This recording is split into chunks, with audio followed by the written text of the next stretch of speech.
Ngazi TV, la chaîne du futur, la chaîne de faut être restés tous authentiques. Bon, la science peut-elle satisfaire notre besoin de vérité? C'est le sujet de la vidéo d'aujourd'hui. Pourquoi? J'ai décidé qu'on allait parler philosophie. Et ce sujet, ça tombe bien, c'est le sujet du bac de philosophie 2024, si je ne m'abuse. Donc, pourquoi je voulais qu'on parle de ça? C'est très intéressant comme sujet à aborder. Parce que on peut parler de plusieurs points. Donc ceux qui veulent mettre une note là en commentaire, là, ceux qui sont bardés de diplômes, qui s'y connaissent un peu, allez-y là. Et ceux qui connaissent rien, donnez-moi votre avis ou mettez-moi une note sur ce que je vais dire maintenant et sur la question du jour. Alors pourquoi je vous parle de ça? Tout simplement parce que il y a plusieurs domaines. Déjà, nous avons le domaine religieux, nous avons le domaine, on va dire, judiciaire ou de la justice, et nous avons le domaine historique. C'est les trois points que je souhaitais aborder parce qu'on ne peut pas tout faire. Alors pourquoi je vous dis la religion? Tout simplement parce que certains voudraient expliquer l'existence de Dieu scientifiquement, chose qui n'est pas possible.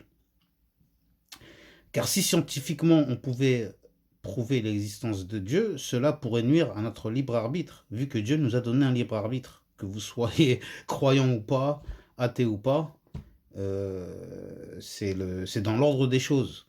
On a tous un libre arbitre. C'est-à-dire on peut faire soit le bien, soit le mal. On peut soit dire oui, soit dire non. On peut soit faire quelque chose ou ne pas la faire. Donc, c'est pour ça que je vous dis que vous soyez athée ou pas, vous êtes obligé d'être d'accord avec moi. On a tous notre libre arbitre. Et si la science pouvait prouver par A plus B que Dieu existe, par exemple, eh bien cela pourrait nuire à notre libre arbitre. Vu que Dieu nous teste en nous disant, regardez, je vous envoie des signes comme quoi j'existe, à vous de les interpréter, à vous d'y croire ou pas. Donc, c'est pour ça que certains se comportent en tant que croyants et certains se comportent en tant que mécréants.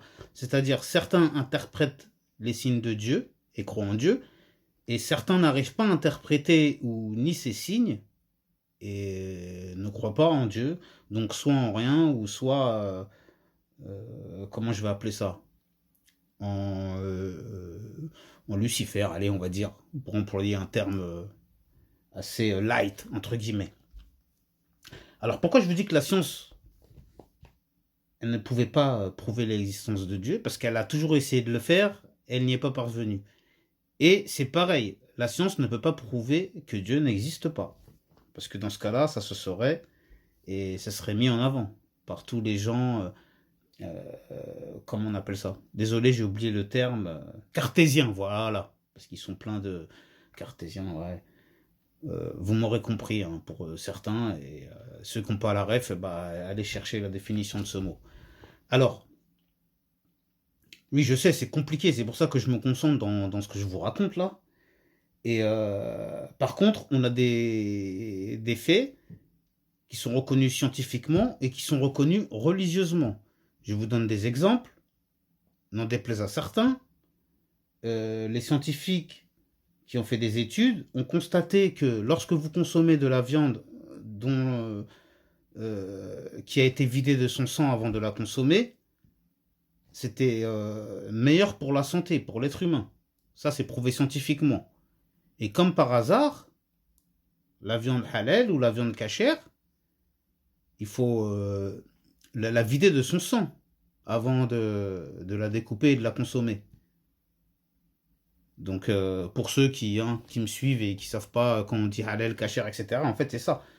Vous, avant de l'égorger, hein, vous dites bismillah, enfin chez les musulmans c'est bismillah au nom de Dieu, vous l'égorgez, vous la videz de son sang, après vous pouvez consommer la viande, c'est bon. Et pareil pour, par exemple, la viande de porc. Il a été prouvé scientifiquement que une majeure partie des organes du porc étaient similaires à celui de l'homme. C'est-à-dire le cœur d'un porc, il est quasiment similaire à celui d'un homme. C'est-à-dire il y en a même qui ont dû des géotrouve-tout dans des laboratoires un peu dark, un peu interdits, qui ont dû faire ces expériences scientifiques en utilisant des organes de porc ou de cochon parce que leurs organes ressemblent beaucoup à ceux de l'être humain.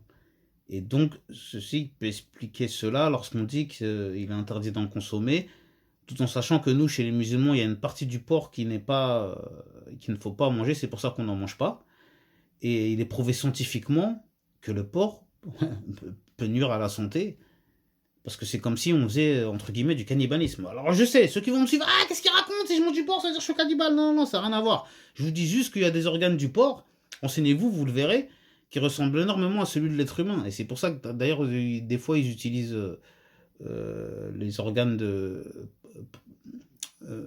du cochon pour en faire des expériences, en se disant que, bon, bah, comme ça ressemble aux organes de l'être humain, il peut y avoir une concordance. Donc, je vais essayer d'accélérer parce qu'il ne reste pas beaucoup de temps. On va devoir passer le passage religieux. Maintenant, je veux parler du problème au niveau judiciaire aussi. Parce que lorsqu'il y a une enquête, c'est pareil. Ok, d'accord. Ça peut nous aider à résoudre des énigmes ou à trouver des coupables.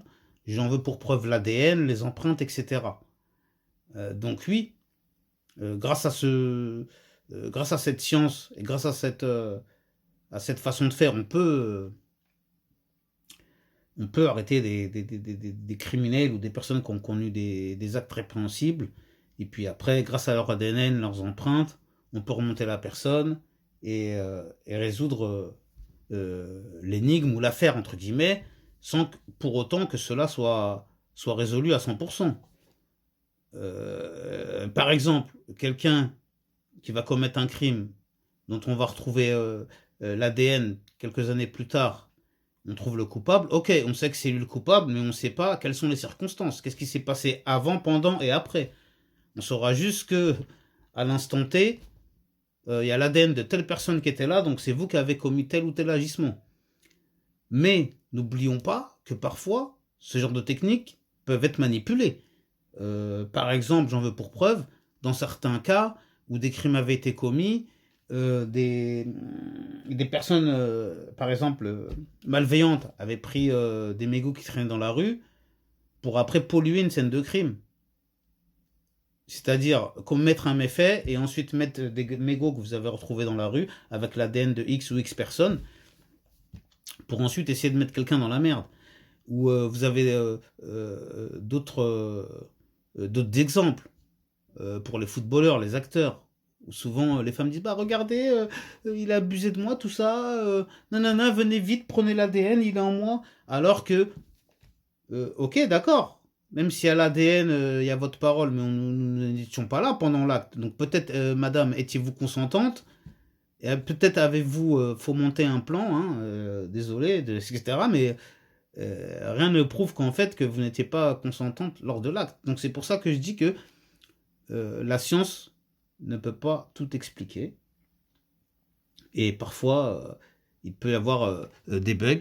Donc là, il reste plus beaucoup de temps. On va faire la dernière partie, la partie historique. C'est-à-dire que je voulais parler, par exemple, l'exemple le plus flagrant, les pyramides d'Égypte. Les pyramides d'Égypte, jusqu'à aujourd'hui, les scientifiques ne sont pas d'accord comment ça a été construit, pourquoi, comment, par rapport aux technologies de l'époque et au savoir-faire de l'homme, c'est pas possible, mais comment ils ont fait ça, etc.